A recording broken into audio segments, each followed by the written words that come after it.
Hello friends, कैसे हैं आप लोग। उम्मीद है सभी लोग बहुत ही अच्छे होंगे और अपनी तैयारी को भी कर रहे होंगे। जैसा कि आपको पता है कि हमारी चल रही है संजीवनी सीरीज, जिसमें हम करते हैं अपने 25 क्वेश्चंस और सारे के सारे क्वेश्चन प्रीवियस ईयर क्वेश्चन हैं, जो कि आपके लिए काफ़ी इंपॉर्टेंट भूमिका निभा सकते हैं आपके एग्जाम में हैं। तो अगर आप सेशन पर जुड़ चुके हैं तो सेशन को अंतिम तक देख करके जाइएगा। अच्छा लगे तो लाइक करिएगा, अपने साथियों को जरूर शेयर करिएगा। तो चलिए देर न करते हुए शुरू करते हैं क्लास को। तो आज का जो हमारा क्वेश्चन है वो है 51। इसके पहले के हम 50 क्वेश्चन अपने पीछे की 4 सीरीज़ों में लगातार जो है 100 क्वेश्चन कर चुके हैं। अगर आप लोगों ने नहीं देखी है तो संजीवनी सीरीज बिल्कुल देखिएगा, जो हमारी पीछे 4 क्लासें हो चुकी हैं उनको। तो आज का जो क्वेश्चन है वो है, किस मनोवैज्ञानिक के अनुसार विकास एक सतत और धीमी प्रक्रिया है। आपको बताना है कि ऐसा किस मनोवैज्ञानिक ने कहा है कि विकास जो है एक धीमी और सतत प्रक्रिया होती है। पहला जो है ऑप्शन वह है कार्ल शनिक, दूसरा ऑप्शन है पियाजे, तीसरा ऑप्शन है स्किनर और चौथा ऑप्शन है हर्लॉक। तो बताइए इन 4 ऑप्शन में से कौन सा ऑप्शन हो जाएगा सही।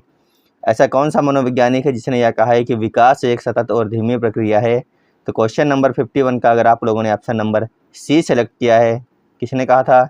यह कहा था स्किनर ने। किसने? स्किनर ने कहा था कि विकास एक धीमी और सतत प्रक्रिया होती है, यानी इसका ऑप्शन नंबर सी जो है बिल्कुल सही हो जाएगा। चलिए चलते हैं अगले क्वेश्चन पर। अगला क्वेश्चन है, व्यक्तित्व विकास की अवस्था है। व्यक्तित्व विकास की अवस्था क्या होगी? पहला ऑप्शन है अधिगम एवं बुद्धि, दूसरा ऑप्शन है व्यक्तिव्रत अध्ययन, तीसरा ऑप्शन है उपचारात्मक अध्ययन, चौथा ऑप्शन है इनमें से कोई भी नहीं। सभी को आंसर करना है कि व्यक्तित्व विकास की अवस्था क्या हो जाएगी। एक बार सेशन को अपने साथियों के पास में भेज दीजिए। सभी लोग अपने अपने व्हाट्सअप और जहाँ पर भी आपके ग्रुप है इंस्टाग्राम टेलीग्राम पे शेयर कर दीजिए सभी के पास में इस क्लास को, और इसका आंसर कर दीजिए एक बार। व्यक्तित्व विकास की जो अवस्था है वह है अधिगम एवं बुद्धि, यानी ऑप्शन नंबर ए बिल्कुल सही होगा। इसका क्या होगा? अधिगम एवं बुद्धि। अगर आप लोगों ने किया था तो आपका भी हो जाएगा बिल्कुल सही। 25 नंबर आप लोग अपनी कॉपी पे लिख लीजिए। 51 से 75 तक के नंबर अपनी कॉपी पर लिख लीजिए, और जो सही निकले उसके सामने सही का टिक लगाइए। और अंत में आप लोग जरूर बताना कमेंट बॉक्स में आज की इस क्लास से आपके कितने क्वेश्चन सही निकल रहे हैं। अगला क्वेश्चन है, विकास में वृद्धि से क्या तात्पर्य है। विकास में वृद्धि से क्या तात्पर्य हो जाएगा? पहला ऑप्शन है ज्ञान में वृद्धि, दूसरा ऑप्शन है संवेग में वृद्धि, तीसरा ऑप्शन है वजन में वृद्धि, चौथा ऑप्शन है आकार, सोच समझ और कौशलों में वृद्धि। तो सभी लोग इसका आंसर करिए एक बार। विकास में वृद्धि से क्या तात्पर्य हो जाएगा? क्वेश्चन नंबर 53 का सभी लोग आंसर करेंगे एक बार। विकास में वृद्धि से तात्पर्य होता है आकार, सोच समझ और कौशलों में वृद्धि, यानी ऑप्शन नंबर डी अगर आप लोगों ने किया है तो बिल्कुल सही होगा इसका। आकार, सोच समझ और कौशलों में वृद्धि, यानी इसको बोलते हैं विकास में वृद्धि। चलते हैं अगले क्वेश्चन पर। अगला क्वेश्चन है, तनाव और क्रोध की अवस्था इनमें से कौन सी आपको बताना है। शैशवावस्था, बाल्यावस्था, किशोरावस्था या फिर वृद्धावस्था। तनाव और क्रोध की अवस्था निम्न में से कौन सी होती है? आंसर कर लीजिए सभी लोग अपना अपना। तनाव और क्रोध की अवस्था जो होती है वह इनमें से कौन सी होती है? या होती है किशोरावस्था की अवस्था। अगर आप लोगों ने ऑप्शन नंबर सी किया तो बिल्कुल सही होगा। कौन सी अवस्था होती है? किशोरावस्था को कहते हैं तनाव और क्रोध की अवस्था। चलते हैं अगले क्वेश्चन पर।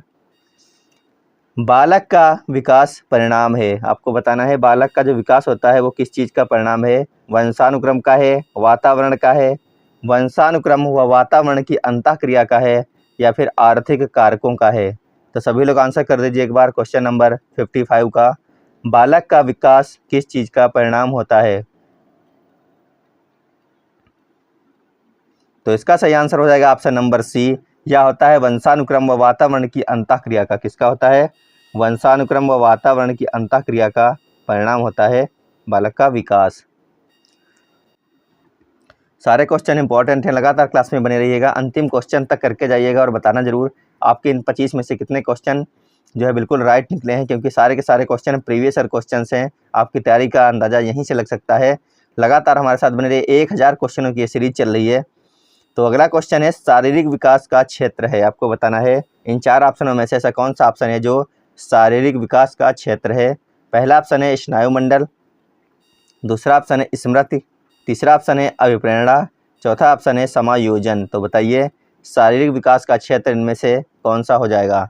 अगर आपको हम PDF चाहिए जो हमारी संजीवनी सीरीज चल रही है, तो आपको ये हमारी PDF हमारे मास्टर्स अड्डा जो ऐप है, आप लोग लिंक दिया होगा हर क्लास के नीचे, वहाँ से जाकर के डाउनलोड कर सकते हैं। प्ले स्टोर पर सर्च मार के डाउनलोड कर सकते हैं। मास्टर्स अड्डा नामक ऐप जो है हमारा, वहाँ पर आपको इनकी सबकी PDF और जितने भी एनसीईआरटी हैं कक्षा 3 से लेकर कक्षा 8 तक की चैप्टर वाइज, या फिर आप पूरी की पूरी डाउनलोड कर सकते हैं।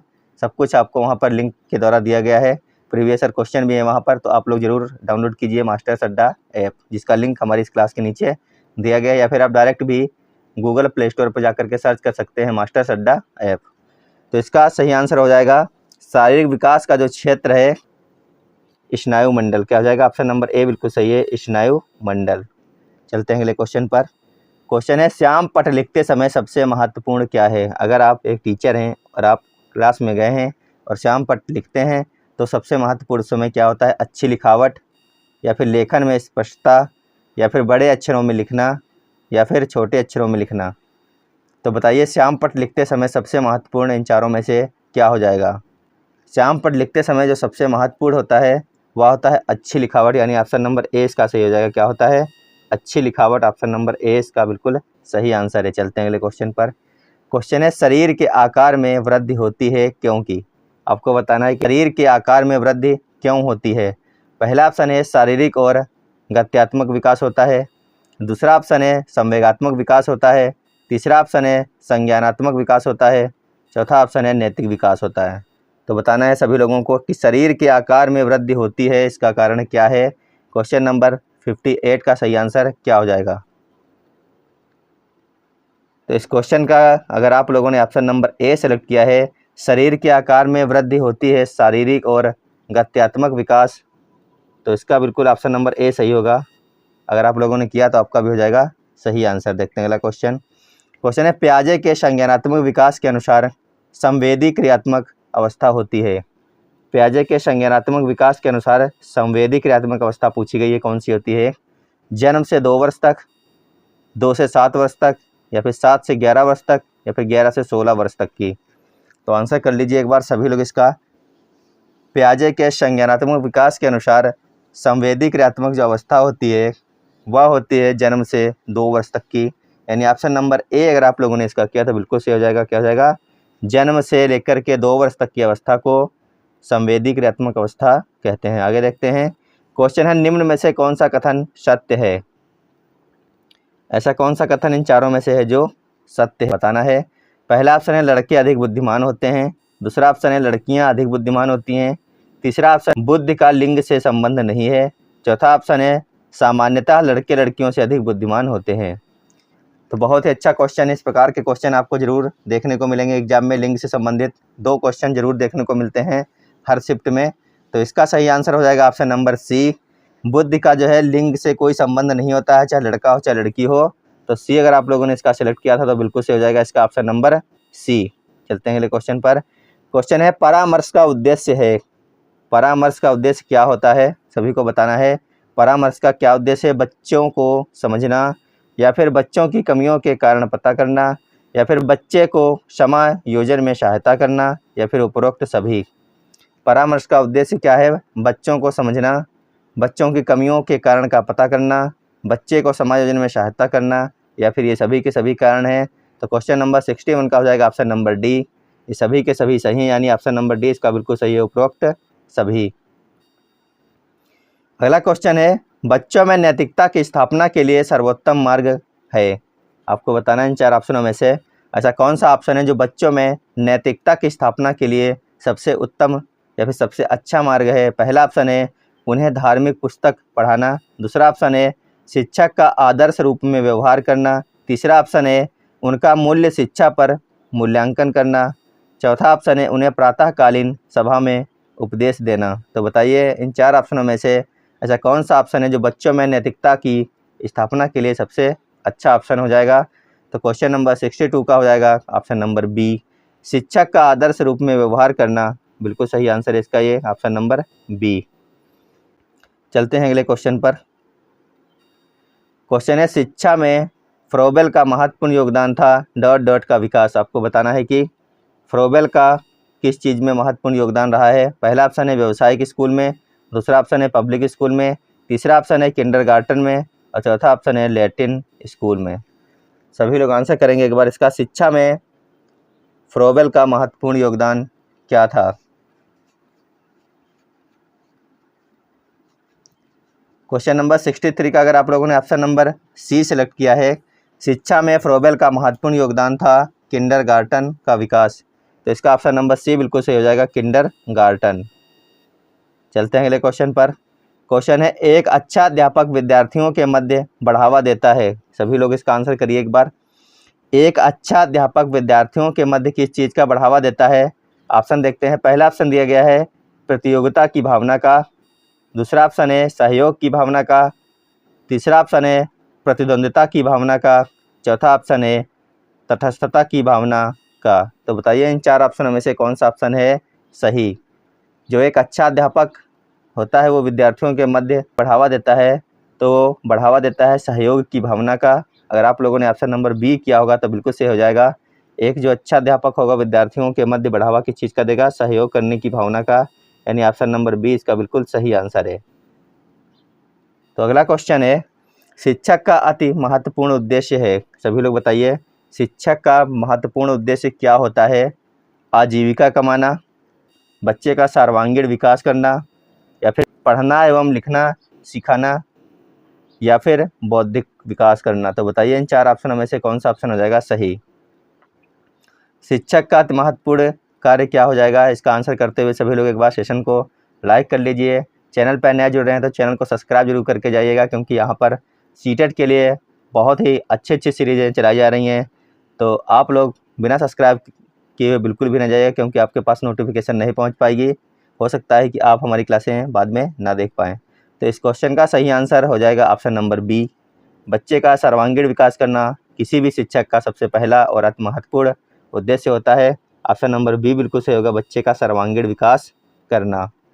अगला क्वेश्चन देखते हैं। क्वेश्चन है, डॉट डॉट तथा डॉट डॉट की विशिष्ट अन्योन्य क्रिया का परिणाम विकास के विविध मार्गों और निष्कर्षों के रूप में हो सकते हैं। ऑप्शन देखते हैं। पहला जो इसका ऑप्शन है वह है वंशानुक्रम पर्यावरण, दूसरा ऑप्शन है चुनौतियाँ और सीमाएँ, तीसरा ऑप्शन है स्थिरता और परिवर्तन, चौथा ऑप्शन है खोज और पोषण। तो बताइए इन चार ऑप्शनों में से यहाँ पर कौन सा ऑप्शन हमें रखना है? डॉट डॉट तथा डॉट डॉट की विशिष्ट अन्योन्य क्रिया का परिणाम विकास के विविध मार्गों और निष्कर्षों के रूप में हो सकता है। तो इसका सही आंसर हो जाएगा वंशानुक्रम तथा क्या हो जाएगा? वंशानुक्रम तथा पर्यावरण की विशिष्ट, यानी ऑप्शन नंबर ए अगर आप लोगों ने किया होगा तो बिल्कुल सही होगा।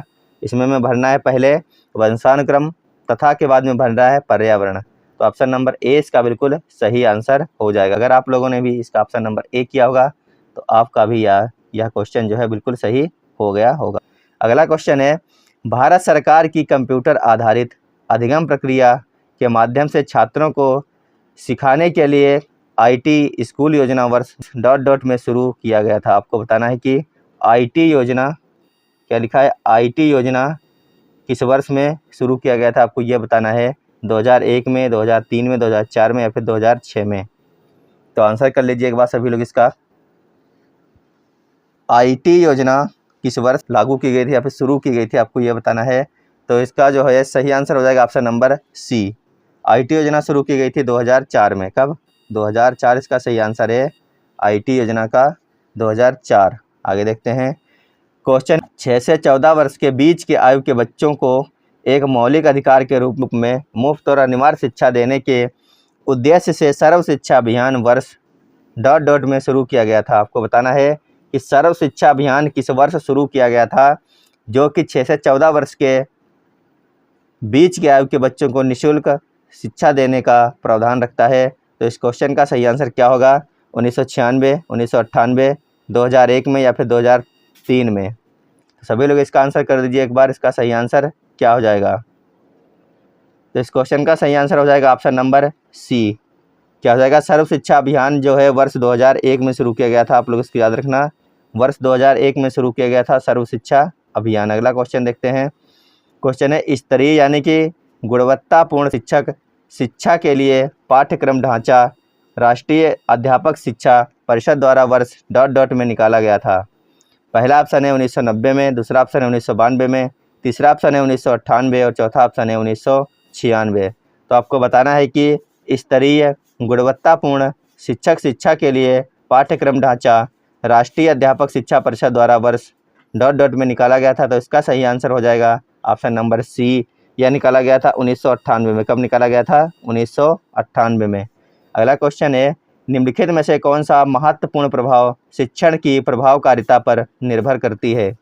आपको बताना है कि इनमें से ऐसा कौन सा प्रभाव है जो शिक्षण की प्रभावकारिता पर निर्भर करती है। पहला ऑप्शन है विद्यालय की संरचना, दूसरा ऑप्शन है शिक्षक को विषय की समझ, तीसरा ऑप्शन है शिक्षक की योग्यता, चौथा ऑप्शन है शिक्षक की लिखावट। तो बताइए सभी लोग, इसका सही आंसर क्या हो जाएगा?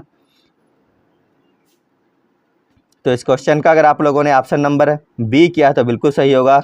निम्नलिखित में से महत्वपूर्ण प्रभाव शिक्षण की प्रभावकारिता पर पड़ता है शिक्षक को विषय की समझ का। ऑप्शन नंबर बी बिल्कुल सही है इसका, शिक्षक को विषय की समझ। ऑप्शन नंबर बी बिल्कुल सही आंसर है इसका। आगे देखते हैं, क्वेश्चन है, शिक्षक निम्नलिखित के लिए शिक्षण संबंधी सहायता सामग्री का उपयोग करते हैं। शिक्षक निम्नलिखित के लिए शिक्षण संबंधी सहायता सामग्री का उपयोग करते हैं। पहला ऑप्शन है छात्रों को प्रभावित करने के लिए, दूसरा ऑप्शन है शिक्षण को रोचक बनाने के लिए, तीसरा ऑप्शन है छात्रों को एकाग्रचित बनाने के लिए, चौथा ऑप्शन है छात्रों के अंदर शिक्षण रखने के लिए। तो बताइए सभी लोग क्या सही आंसर होगा? शिक्षक निम्नलिखित के लिए शिक्षण संबंधी सहायता सामग्री का उपयोग करते हैं। तो इसका सही आंसर हो जाएगा शिक्षण को रोचक बनाने के लिए। बिल्कुल सही आंसर ऑप्शन नंबर बी अगर आप लोगों ने किया तो बिल्कुल सही होगा इसका। शिक्षण को रोचक बनाने के लिए जो है शिक्षण संबंधी सहायता सामग्री का उपयोग किया जाता है किसी शिक्षक के द्वारा।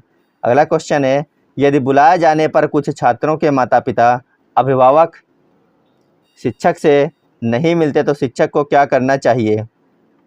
आपको बताना है कि अगर किसी बच्चे के माता पिता को शिक्षक ने बुलाया है और वह शिक्षक से जाकर के नहीं मिलते, इसके बाद में शिक्षक को क्या करना चाहिए? पहला ऑप्शन है माता पिता को लिखना चाहिए, दूसरा ऑप्शन है जाकर उनसे मिलना चाहिए, तीसरा ऑप्शन है वैसे छात्रों को दंडित करना चाहिए, चौथा ऑप्शन है वैसे छात्रों को अनदेखा करना चाहिए। तो सभी लोग बताएंगे इसका। अगर टीचर के द्वारा बच्चे के माता पिता को बुलाया गया है और वो लोग टीचर से मिलने नहीं आते हैं तो फिर टीचर को क्या करना चाहिए? इस क्वेश्चन का सही आंसर क्या हो जाएगा? सभी लोग बताएंगे एक बार। इसका सही आंसर हो जाएगा ऑप्शन नंबर बी, शिक्षक को जाकर उनसे मिलना चाहिए। ऑप्शन नंबर बी बिल्कुल सही है, जाकर उनसे मिलना चाहिए। देखते हैं अगला क्वेश्चन। अगला क्वेश्चन है, किसी पठन सामग्री को एक रूप में पढ़ना डॉट डॉट पढ़ाई के रूप में जाना जाता है। सभी लोग इसका आंसर करिए, क्या हो जाएगा?